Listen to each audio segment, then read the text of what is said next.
Hello creeps! Andy here, and today I do have my reading wrap up for the month of February. I promise the 2024 books will be the next video that I upload, although now probably nobody cares. But that one just took longer to edit, obviously, than I anticipated. So anyways, today I just have a reading wrap up for you. These are all the books I read in February, and then based off of your comments last time, it seemed like you guys liked the a little bit more in-depth and detail kind of video where I talk more in depth about each book. So I again took notes on most of them, not all of them, but most of them. And hopefully this will help me remember and give you a little bit more detail on each one. So the first book that I read was the Boys in the Valley book by Philip Fracassi. This one was the book club book for the month. So we have a whole live stream where you can watch the breakdown of this book if you are interested, if you haven't watched it already, if you weren't there for book club. Every month we pick a book and then we have a live stream, we read it, and then we have a live stream where we discuss it more in detail. So this book is about young boys staying at an orphanage. It's a religious orphanage, so there are priests there, There is a man who comes in the night who has occult symbols carved into his skin and has done some messed up stuff. And when he ends up passing away, he releases evil onto the orphanage. So you have like a very kind of in-depth look on good and evil, like what is good, what is evil. This story gets kind of dark and bloody in some places, so you do have a lot of horror in there, but there's also a coming of age story. There's also a teeny bit of romance in there. There's some questioning of your faith. There's a lot going on in this book, more so than meets the eye. And this is honestly one of my favorite horror books I've ever read. I really do love this book, and I found even more things out that I didn't the first time around, which I thought was quite interesting. Obviously I have like really in-depth notes on this one, but it was the book club book, so I think I won't bore you if you guys were at book club, you know what I mean? But speaking of book club, let me grab it, hold on. This one is our book club for this month, Victorian Psycho by Virginia Fado. And this one will be, I think it's like March 23rd or something. I'll keep you guys all informed. But this is the book club of this month if you want to read it and then join the live stream for that one.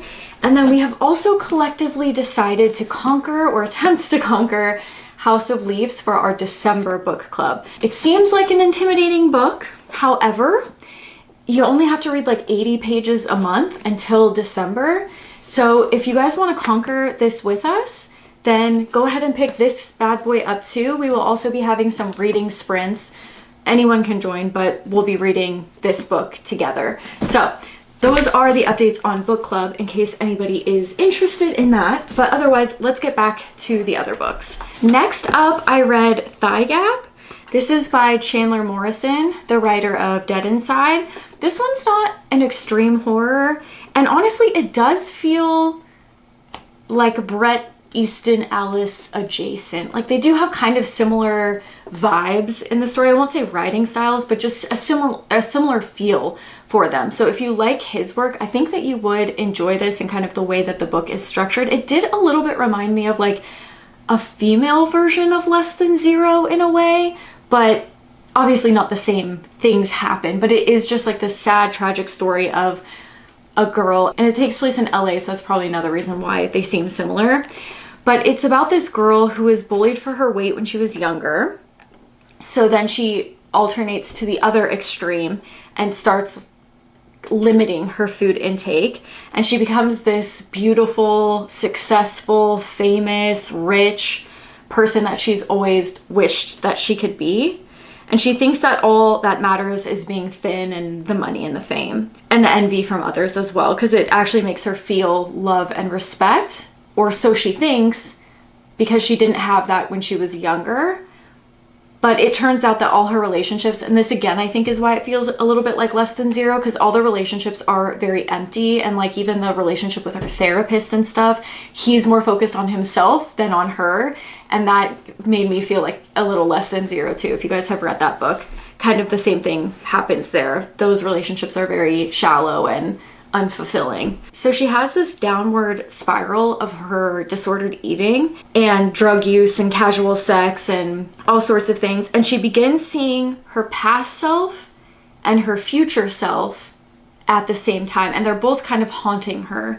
And so she has to kind of make a decision on if she wants to go back to where she was or if she wants to move forward. And it's honestly, it's a sad book. Like it is really sad. It's like, how far would you go to be thin and loved? It felt a little bit also kind of like, it reminded me a little bit of The Substance. That I just feel like The Substance had so many layers and so many ways that you could take that movie. And I feel like one of the ways you could take that film is kind of like what you do to yourself to fit perfection. And then when you don't feel like that, you're kind of wasting your life just sitting inside, not going anywhere because you don't feel perfect. And so this book kind of picked up on those themes throughout the movie, I feel like, but it did a little bit remind me of The Substance. The next book that I read was The Winter People by Jennifer. I think you guys said that it's pronounced McMahon, which my brain's telling me it's McMahon, but you know. I've wanted to read this one for a while, so I'm glad that I did. This one I for sure gave 4 stars, Boys in the Valley 5 stars. This one, I don't remember what I rated it. Maybe, no, I didn't take notes on this one. Maybe like a 4, maybe a 3.6 or 7. So here's the thing, there were really cool parts of this book, and the story definitely got creepy in some areas, and I was very invested in the story up to a certain point, but I did feel like it lost a little bit of that anticipation when it was building. And also you have 2 different timelines, one in the 1900s, like early 1900s, 1908, and then the other one, it just says present day, but it's around, you know, in the 2000s sometimes. The story in the 1900s, I loved. I thought it was creepy, it was weird, you kind of didn't know where it was going. It was almost like yellow wallpaper-esque feeling. And it was about a woman who loses her daughter and starts kind of losing her mind, and her husband's worried about her, and her neighbors are worried about her, and the town's worried about her. And she starts believing that her daughter is showing her signs that she's alive, even though she had passed away. And then you have this current day timeline where these 2 daughters and a mom live in this house, and the mother goes missing. And so the 2 daughters go on this whole adventure trying to figure out what happened to their mom. Oh yeah, you also have a 3rd timeline too in that same timeline where there's a woman who lost her husband, and she found out that he was in some weird town that she didn't know about. So she was trying to figure out why he went there, who he met with, what happened before he died, all those kinds of questions. And so, you know, eventually all the stories are going to come together and combine. The story with the girl and her husband I was really interested in, and the story in the 1900s I was really interested in.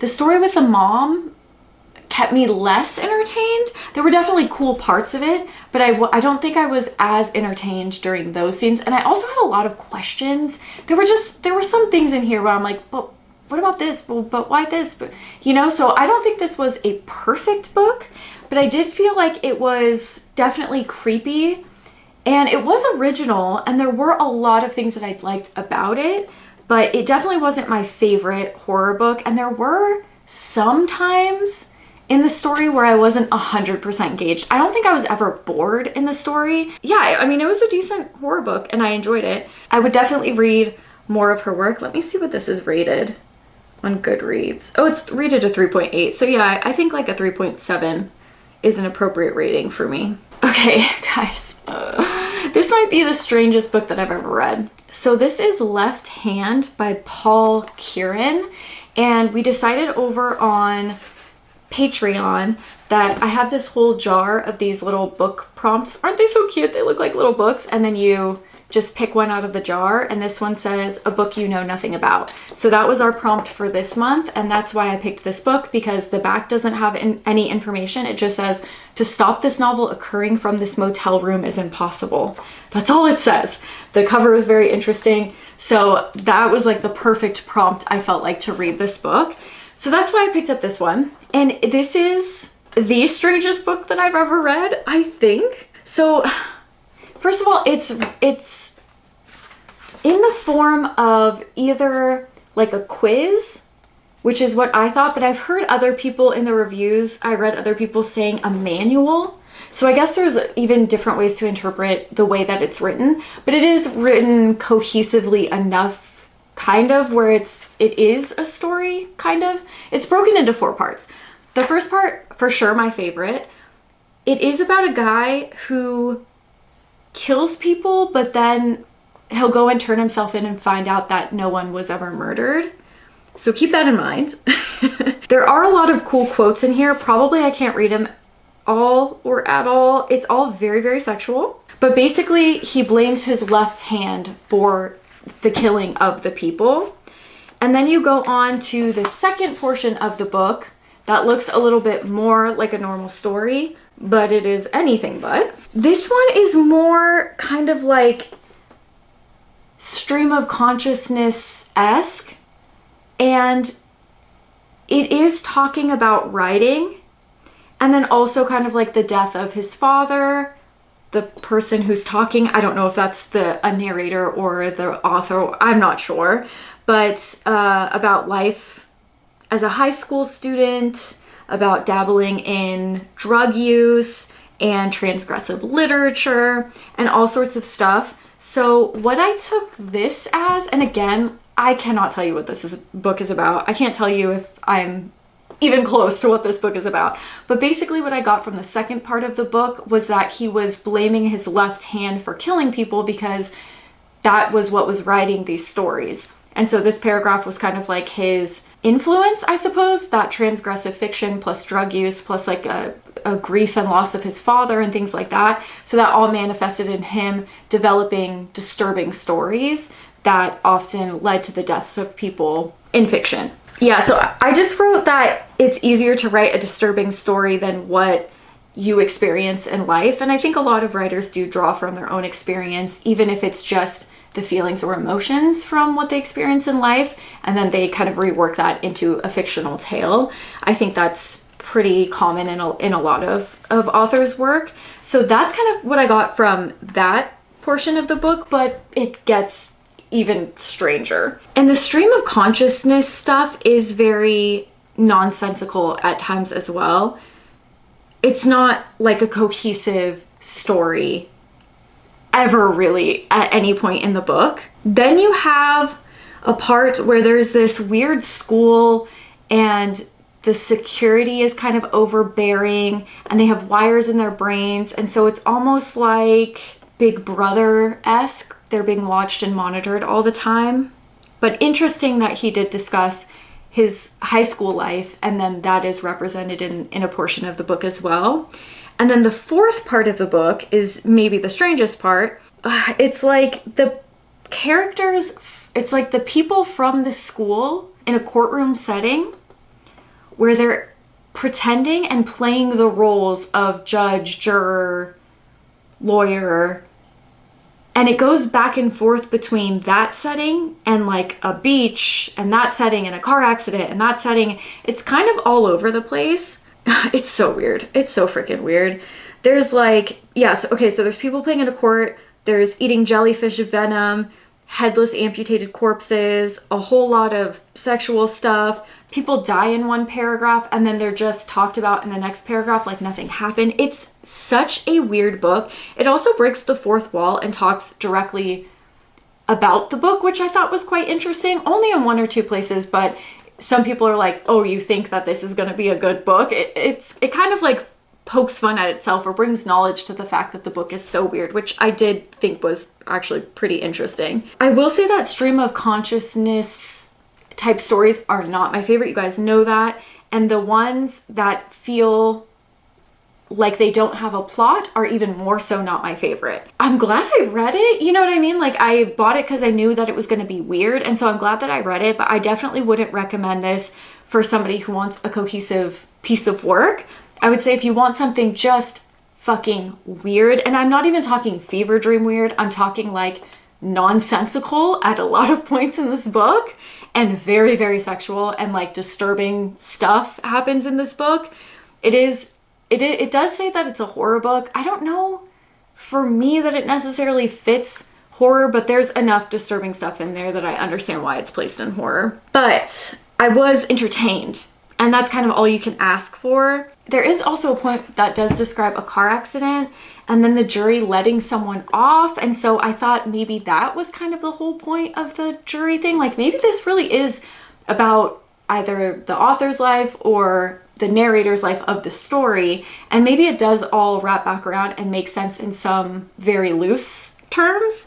But I don't really know. I think this is one that I would have to read quite a few times to get more of a grasp on, because most of the time I was like, what the fuck am I reading? It scared me a little bit. Anyways, so yeah, pretty interesting stuff. Pretty weird stuff. That one I think I gave 3 stars. It's impossible to rate a book like that. The next one that I read was Sugar Cookie Slaughter. This is by Addison Moore. This is my cozy mystery. Same stuff as always, you know, there's a murder and a baker tries to solve it. Although there was a little bit more to this one actually. And I'm really excited to see what happens next. I also forgot that me and Lottie Lemon both have birthdays in March. Different days, but still. So I'm going to read the next one around my birthday because it's going to be her birthday. You know, it'll be cute, okay? It'll be cute. Don't worry about it. Next up, I started a different book club with a few girls, and we all have pretty different taste in writing. And so the first book that was selected was I Hope This Finds You Well by Natalie Sue. Now this book, not at all, so I would never ever just pick this book up and read it myself, or I never would have before. This one I listened to on Audible. And I gotta be honest, it was pretty cute. I really enjoyed this one. This one was about a girl who works in an office. She's isolated herself from her coworkers, and everyone in the office kind of hates her, and she kind of hates everyone in return. And she starts writing these emails to people, but she'll highlight the words and change them the same color of the background. So she'll be like, oh, you're a dumb bitch, or what, you know, whatever it is. And then she'll change it to white so no one can see it. But she ends up getting in trouble and having to take classes with HR through trying to be a better worker, not really to become a better worker, but just to not lose her job. She actually ends up finding that she enjoys work in some capacity, and also begins to open up and see the people around her for real people, and kind of realize that everyone has their own stuff going on. So surface level, it seems like kind of a silly book, and it is quite funny, to be honest. And I think the audiobook did such a great job of picking up the humor. It is also very sad and kind of depressing, and she is down on her luck and throughout a lot of the book. She also has a lot of pressure from her own family. She also has her own past trauma that she's trying to deal with, and that also has led her to kind of build up these walls and keep her separate from everyone else. And so it's not only just this like cutesy story about hating your job and commiserating with other people, although I think if you hate your job, this would be kind of a nice book to listen to, but it's also about anxiety and family life and coping with stuff outside of work, and how that affects your performance at work as well, and kind of affects you as a whole person. And so you really do get to see all of these characters and what they're all going through, and everyone is going through something. And so it's kind of nice to peel back the layers and see that everyone is human and everyone's suffering in some capacity at some time in their life, and to have like a little bit more grace with people. And like I said, it does dive into more anxiety and grief and trauma and things that I feel like don't typically see in kind of these cutesier books. And maybe that's honestly just my snap judgment, and that's my assumption in these cutesier kind of stories, but I thought that this was really cute, and I gave this one a 3.7. Like I said, not a book that I would have ever picked up myself, but I enjoyed listening to it. It really did become part of my daily routine to clean while I was listening to it, or take the dogs out while I was listening to it, or whatever. And I really liked it. I thought that it was a cute story. So I would definitely read more of that author, and probably on audiobook too. Oh my gosh, you guys. Next, I read Such Sharp Teeth by Rachel Harrison. I fucking loved this book. I loved it. So this is about a girl. She's living with her sister because her sister is pregnant. So she's trying to help out her sister. She's like back in her own town, her hometown that she grew up in, having a little bit of a difficult time kind of adjusting to the slower life because was living in New York. And she gets bit, and believes that she's turning into a werewolf. I'm just making sure I'm not giving anything away. Yeah, okay, I don't think so. Rachel Harrison is so clever with her writing. If you guys have a girl horror book club, I highly recommend this or So Thirsty, because there's so much you can kind of dig under the surface. And honestly, I wish I had you here for like an hour so I could just go through each point that I wrote about, because I love this book so much. But it's definitely a metaphor like her other books are, or I guess So Thirsty is the only other one that I've read from her. But the monsters in her book are a metaphor for being a woman in a lot of ways. And this one is no different. And I won't go too into it, but I'll just say the not having control of your own body and emotions and feeling powerless is a big component in that. And I'll leave that to your own interpretation. But it also is mirrored with her sister's pregnancy. So they're kind of each going through the same thing, but very different. They're both not in control of their own bodies. They're both not in control of their own emotions. They're both not in control of their own anger. And they're both having to deal with this new life where there is a very distinct before and after this main event that has happened that has so deeply changed them. At its core, I guess what I'm basically trying to tell you is it's definitely about trauma and how it's kind of always there. But it's so interesting that it kind of reminded me of Dead-Eye Dick in a way, that Kurt Vonnegut book that I read last month, because it's almost the same in that you can't change the past, but it's almost like how you bring that into your future and who you become with that trauma. Another thing that I wanted to say was this one has such an interesting dichotomy. And this is why I think this writer is so clever, because she is powerless in a lot of ways with the changing of her body during the full moons and what she goes through. But she's also more powerful as a werewolf as well. And so I think this is true for those awful experiences too, where it leaves you feeling powerless, but it also builds these scars and those become the strongest parts of you. So I just think that there's so much to pick apart in this. And like I said, I could go through and read you line after line after line of how much I love this book, but I just felt like there was so much underneath the surface, and everything I just love this writer. Everything just made sense. And I love her. Oh no, I also read Cackle from her too. So yeah, that was another Monsters as Metaphor books. But yeah, I just love this writer. And I think she has a really clever way of describing life as a woman in a lot of ways. So Thirsty is about aging as a woman. And this one is about past experiences that relate a lot to women, not exclusively. And then Cackle was about being kind of the odd woman out as far as societal standards go, and maybe not having the husband and the kids and the family like everyone tells you that you should, and standing out because of it, but then also taking back that power and turning it into magic. So that's kind of like a breakdown of her books. Really interesting stuff. That one and So Thirsty, I absolutely adore. That one I gave a 3.25. The next one I read was Be My Friend by McKay Watson. This one is about a kid who goes missing. And so you have all these different interviews with the relatives of the person who has gone missing, teachers, friends, detectives, investigative journalists, and the person who has gone missing, their own accounts due to their journals and stuff, and past history on the internet. And it kind of builds a story around what happened to this kid that had gone missing. And it's definitely creepy and fun. This one I gave like a 3.5. It's also just really cool to see booktubers writing, so definitely support that. And I think that that's really cool. And it is creepy at times, and you're like, oh, what's gonna happen? And you just get a bunch of different accounts and little pieces of the story at a time while we're moving through this larger narrative of what happened to this young kid.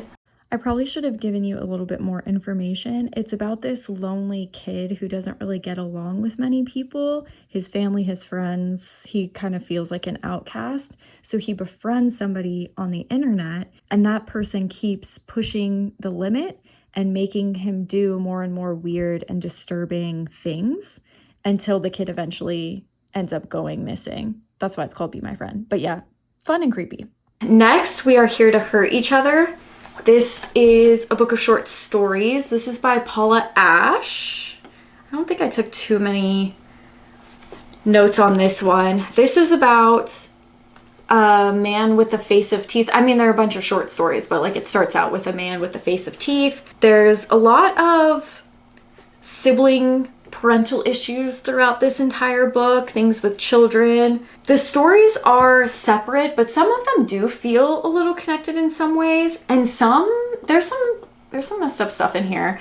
It's not crazy. There is a content warning at the beginning. It's not crazy, especially compared to, you know, some of the other stuff that I've read, but there was at least one story where I was like, oh gosh. But the cool thing about this one, because sometimes when I read a book of short stories, I will tell you guys that it feels like I'm missing out on them, because instead of sitting and analyzing a text like this one all the way through, where on page 80 I can wrap back around and combine that with what happened on page 2, short stories, you have such a little amount of time with them, and then you're on to the next one so quickly. I feel like you don't really have the time to sit and reflect and kind of digest what each story individually means. But the cool thing about this one, I felt like they were all glimpses into different worlds. I felt like you were just looking down and then you kind of got a peek into here and you're like, oh, that was kind of weird and gross. And then you peeked over here and you're like, oh, that was kind of fucked up. And then you went over here and you're like, okay, that's disgusting. And so you just got a little look into each story, and it felt like not the whole piece, but enough to make you satisfied, interested. They were definitely unique stories, and all pretty different time periods, different plots, different characters.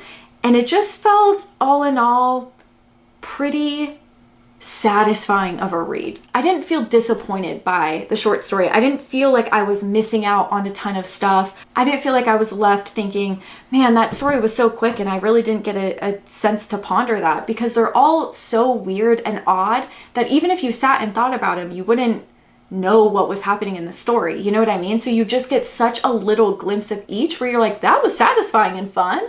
And on the back, it does say the love child of Clive Barker and David Cronenberg. And I for sure feel like this is, like in the same realm as Clive Barker. So if you like Clive Barker, I would definitely, give that one a try if you want a book of short stories, if you're interested in short stories. Okay, and then the very last one that I read was called A Short Stay in Hell. This is by Stephen L. Peck. It's about a person who gets sent to hell, but hell is a library full of books. And I know what you're thinking, that sounds wonderful, but wait, it gets worse. Basically, this book, hell, this library, contains every book that has ever been written, plus every book that could potentially ever be written. So a book of all the letter A, a book of all the letter B, a book of all the letters A and B. It also will have every book that ever could be written, so it'll have your life story, but it'll also have your life story told from the perspective of a book, or of a toe, or of a wall. And so your goal in this hell is to find the book of your life story and bring it to the front desk or whatever. And then you will get out of this hell. But the hell is huge. I mean, think about that. Every book that could potentially ever be written or has ever been written is in this place. And you have to just search through books. Basically what I'm trying to tell you is it gave me a fucking existential crisis, okay? It gave me the same feeling, not that the plots are similar, but it gave me the same feel I got from reading Incursion by Blake Crouch, like that panicky kind of stuff. However, I did get this off a list of disturbing books, and I don't think it's disturbing in the way that those books were recommending. They were recommending like disturbing horror books. It's not horror, it's not thriller, it's not really like that. It's more a philosophical, existential text than anything. So I was just a little thrown off by the subject matter since I found it on a list of horror books. There's a lot to analyze in this one, so could it be about wasting time while you have it here on Earth? Or maybe the small bubble that we spend our life in here on Earth? Like there's definitely some ideas and themes surrounding that, kind of we never leave our comfort zone kind of thing. It could be the meaninglessness of human relationships, religion, aging, being thankful for the little things in life, even if life can feel like hell. That's what I'm sticking with. That's how I feel like I could take the book and spin it into a positive and have not a panic attack when I think about it. But I mean, yeah, like I said, it's a philosophical text, so there's a lot that you could analyze in there. Interested if you guys have read that or any of these books and what you thought about them. I think that's it for me. Yeah. So thank you so much for watching. Next video, Pinky Promise, will be my ranking of my 2024 books that I read. And then the book club books, if you want to pick them up. Just another quick reminder, Victorian Psycho will be this month. It's a pretty short book and it is a newer book that just came out this year. And then House of Leaves will be our December book club, but if you do want to do it, I would suggest getting it the sooner the better, just because it's a lot to get through and we're gonna slowly eat away at this bad boy. And like I said, we will have some reading time together. So even if you don't want to read that, you could join the live and read whatever you feel like reading, and that'll be probably next weekend or something. So thank you so much for watching. Let me know what you guys read this month, and I will see you soon with another horror video. Bye guys!